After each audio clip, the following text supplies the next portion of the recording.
Folks, Tony here, just identifying some more perennials with you. This is called a perennial bachelor button. They're also called bluets. If you look, the flowers look similar to bee balm. The leaves do not look like bee balm. This is what the leaves look like. This is a Siberian iris. They're slightly different than the other irises I showed you in the other video.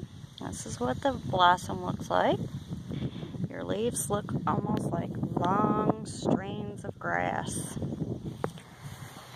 This is a purple iris. It's a different variety. It's not a Siberian iris. And that's what those leaves look like. This is a red daylily. That's what the blossom looks like. That's what the leaves look like.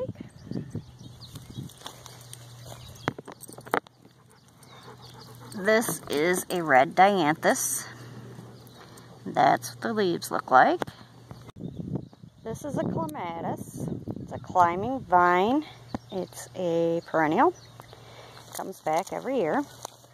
They come in different varieties and different colors. That's what the bud looks like. It's not blossoming yet, but it will be soon.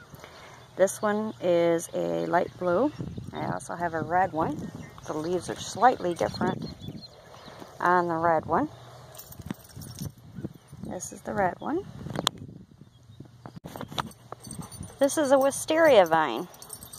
This will get purple flowers that kind of look like grapes almost when it blossoms.